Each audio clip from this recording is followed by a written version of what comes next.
People, deluded, I'm back again. Now tomorrow Arsenal play Aston Villa in what is our second to last Premier League game of the season. We know for Arsenal, for me personally, it's just about momentum. Last week we had a good week. Nobody expected us to beat Liverpool and City, to concede one goal in them two games, to score 4 times against them essentially, to see the good collective performances. Yes, there were some individual mistakes against Liverpool, Liverpool made for us, but our game plan, our game management was spot on. Listen, if you watch the City game, you know already. We scored 2 goals, we kept a clean sheet, and only God knows how much money that squad, specifically their attackers, Raheem Sterling, Gab Jesus, Mahrez and the rest of them, knew how much it cost to assemble that. And I don't think our defence is perfect. I don't think certain individuals are good enough long term to move forward with. But game by game basis, I give everybody credit. Luiz, Colossus in the air. Long may that continue until the season's done. Mustafi recovered from a nervous sort of moment. Tierney convincing. Maitland-Niles, Xhaka, everybody. I'm listing in the Lacazette. Lacazette didn't score or assist like against Liverpool, but he's heavily involved for the first goal. And just from pressing, winning the ball back and holding the ball up, good collective performances. Now, Arsenal cynics, or the most clinical of Arsenal fans, would say, to be fair, as an Arsenal fan, this is to be expected, because generally, we weren't expected to win in the FA Cup against City, and there wasn't any pressure. We haven't got much to play for, if anything, from the league positions, to put it nicely. We haven't. So you'd expect us to play like this. If we were in the shout with Chelsea and United and we still had the FA Cup and all of these sort of things, would it be different? Potentially, yes. But at the end of the day, it was a fantastic 2 games, a fantastic 180 minutes of football. We'll deal with the FA Cup final when it comes. We beat Liverpool, and it's all about momentum going into that. But that being said, by the same token, that's gone. I don't think there's any complacency in our game. If there is, Arteta would shut it up. But you can't go into it thinking just because you batted up Liverpool and City means you can roll over Aston Villa, and which Arteta knows that it's not going to be an easy game. Obviously, Villa are flirting with relegation. It seems all but confirmed. But this is the dodgy part of the season when these sort of teams have an uptake in results, and you've got Watford near enough down there as well, and we've got Watford and Villa. Now I believe Bournemouth can be relegated before, depending on results, before they ever play, so that will be a second 2 out of 3 teams that go down relegated, so that might ease the pressure. But Watford Villa come into this knowing that Watford have City. If you're a Villa fan, you're trying to get 3 points off, or you're dying to get 3 points off Arsenal. And to be fair, they've been alright, man. Like, they were right against Chelsea when they lost, forgive me if I'm wrong. They were okay against United before United. I'm saying that United didn't even have to get out of third gear. They were good for the first 20 minutes. And Villa will go down, but Villa have got quality. Trezeguet's found his goal scoring boots. Grealish, when you mention Villa, you're going to mention him. Not too sure on McGinn's fitness, but they've got problems. At the end of the day, like against City, it's just 22 players on the football field. It doesn't matter how good their squad is or how bad ours is and these things. We have to respect them, and they're going to firmly want 3 points. There's not too many teams with much to play for this season. All we're playing for is pride. We're 10th. We're behind Burnley. I mean, at minimum, I want to finish ahead of Burnley. I'm looking at the league table, people. We win, we're on 56 points, and we need too much to happen, but we could climb as much to probably, depending on goal difference, you can climb as high as Wolves in 7th, which, their goal difference is better than ours. The best we can hope for this season is Spurs potentially dropping out of the places. Obviously for Spurs, and it's going off topic, but just looking at it, 6th, 58 points. Depending on what happens, 5th place might get Champions League. No, it might be Europa League football, forgive me if I'm wrong, so that's an extra place. But for us, we're chasing Europa League football. Can we get into 7th? I swear 7th you get. I could be wrong. It could just be 5th and 6th, but we're playing for pride, man. And at the end of the day, Villa are playing for survival. Players are fighting for their futures. You can't think of too many Villa players. I think Mings will get a move. Grealish is highly sought after. McGinn, I'm really a big fan of McGinn. I think Trezeguet will find a move somewhere. Couple of other players. But generally, a lot of them will not be playing top flight football if they do not play with Villa next year. So they're fighting for that. You're fighting for your future. You're fighting for your finances. There's everybody around the team.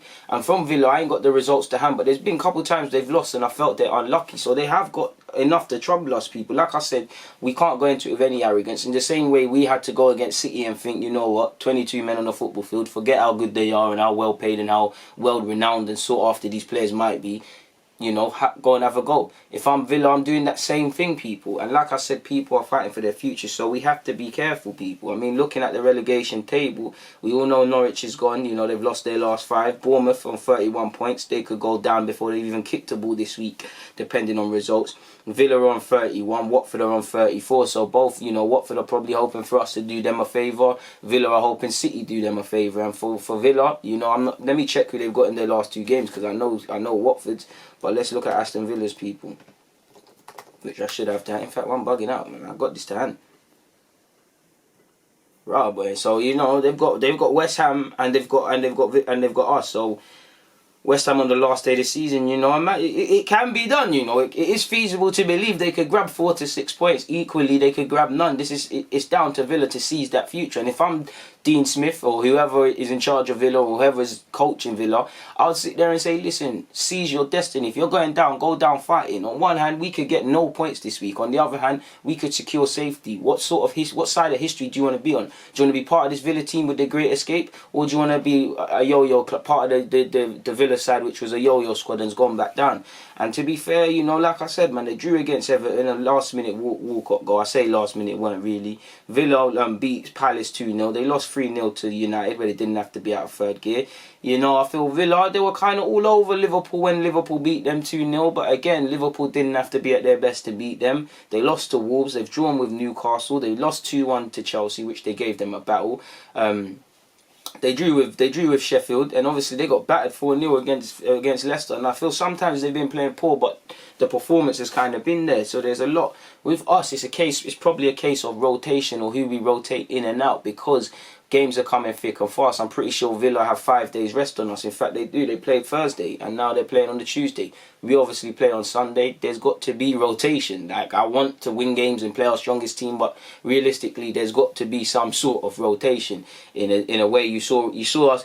To be fair, who knows? Because, you know, a couple of players dropped out against Liverpool and came back in. But I just feel playing on the Sunday and then playing on this Tuesday, it can be done, but I just feel Arteta might rotate the side. And to be fair, with us not really got much to play for, and the fact that we're in the FA Cup final, there might be a chance for young players to get a couple minutes, or players that haven't had a look in. Like, I think this would have, if Guendouzi wasn't going through his beef, this would be the perfect game for him to come in for someone like Xhaka, who, you know, Xhaka is like a Aubameyang, he's always fit, but we got to look to save these guys' legs when we can. He's not. Will he go with Torreira and Ceballos? I don't know. Only he has to know. I think that's 2 good options. Socrates might get a look in, but again, do you really want to disturb David Luiz, Tierney and Mustafi putting in a shift? And Socrates has been unlucky, as has Holding. Maybe they can get in and get some minutes. So I do feel there could be rotation. Equally, I feel Arteta might not change anything, but there might be some rotation, because at the end of the day, like I said, Villa played on Thursday, we played on Sunday. We're chasing them kind of bit in terms of fitness levels, and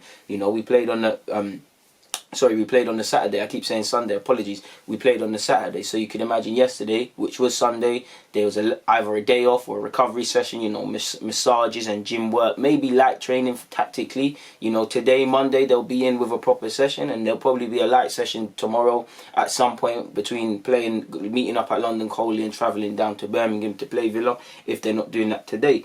So who knows, people? Like I said, man, the main things is they're fighting relegation. You've got to be scared of them.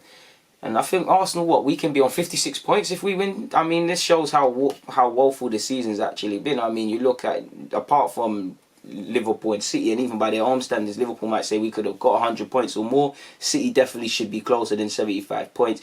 You're looking at the points tally, which everybody's typically going to end up with, and it's a bit of a terrible season, really. I mean, 62 points has got you top 4. I don't know for Leicester's case right now. I don't know if that's always been the case, but it's poor. And definitely in Arsenal's case, we're on 53 points. If we win, we're on 56.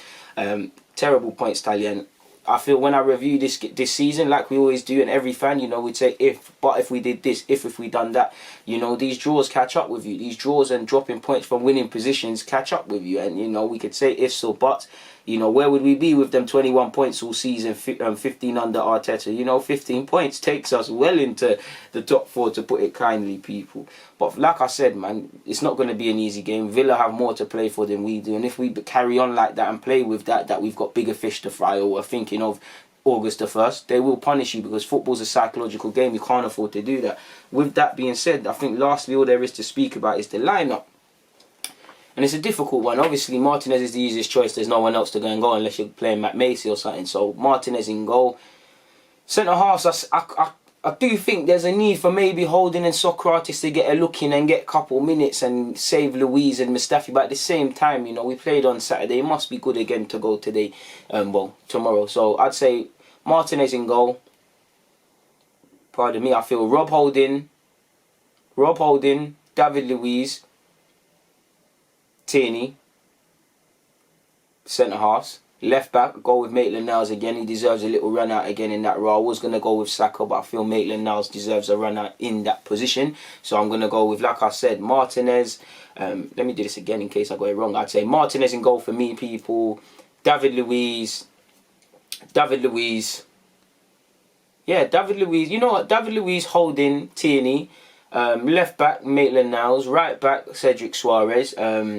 In midfield, I'm gonna go with Torreira and Xhaka, but I think Xhaka should really be subbed out for Torreira and let it be Torreira and Ceballos. I feel Xhaka could do with a break. He's always playing, he's always fit, but that's who I go with in midfield. You know, and it's a tricky one up front, man. I feel Saka deserves his place back in the side, but at the same time, you know, he's still young. You know, we need to calm it down, and I feel Lacazette, you can't drop him. He's in decent form these last few games. He's playing quite well, whether he's scoring or assisting. Aubameyang, you know what Aubameyang gives us, and I feel, you know, if anyone's going to come out, it'd be Saka for Pepe, and I feel Pepe, he had a good game on Saturday, sorry. So if these players are fit and we don't need to make changes, I wouldn't make too many. I was thinking about with my lineup with regards to Socrates, Holding, potentially even Kolasinac as well, who has played in that back three and could easily be moved there for Tierney and put Saka at left back or move Tierney over there. So I don't know, man. It's a tricky one. But to recap that lineup, like I said, Martinez, a back three of Tierney, Rob Holding and David Luiz. Left back, who did I say? Maitland-Niles. Right back, I'm going with Cedric Suarez. Central midfielders, I'm going with Torreira and Ceballos. If Xhaka can be rested, I would love that. Up front, I'm going with Pepe on the right. On the left, you've got Aubameyang, and Lacazette deserves to play. Is Eddie Nketiah, I don't even know, has Eddie Nketiah served his suspension yet? Because I want to see that lad back on the bench, man. It's a bit of a beaky one. I don't even know when. I swear he's done it. He should be back for Villa. Yeah, he should fully be back for Villa on the bench. I'm sure he's sat out 3 games now. What, you've had Villa, you've had City, you definitely had what, and Spurs. Yeah, I'm sure he's back. He should be back for Villa. So yeah, man, it'd be good for him on the bench, and maybe even that Lacazette's. You know, this week has taken a lot out of Lacazette. You know, the pressing and stuff. So maybe Eddie, you know, he's just been training, he ain't been playing, he's fit to go, he's ready to go again. So if he is eligible, I do get why he would start. But for me, I feel the front three, you know, let's play them. If anything, let's kill off this game, start taking man off and think about the last game of the season against Watford sort of thing. Because, you know, the main thing is we can't pick up, touch wood. In Arsenal fashion, it would happen. But by God's grace, we don't pick up no injuries between now and playing Chelsea on August the 1st. Congratulations also for Chelsea for defeating Man United and bucking us in the final. And runs have always got to come to a stop. I know Chelsea have bullied us in a couple semis and League Cup finals, but you look at it, I swear we beat them in 02, I could be wrong, or one of them years there, it was a long time ago, it was in primary school, we beat them the other day, so this would, you know, winning it in 2020 would be complete the hat-trick sort of thing, but they've got to come to an end. I'm sure Giroud is written in the stars for him to score against Arsenal, but in relation to the Arsenal-Aston Villa preview, that's all I've got to say, folks, so let me get out of it. It's always a pleasure. People, DG, I'm out. Make sure you comment, like and subscribe and the rest of it.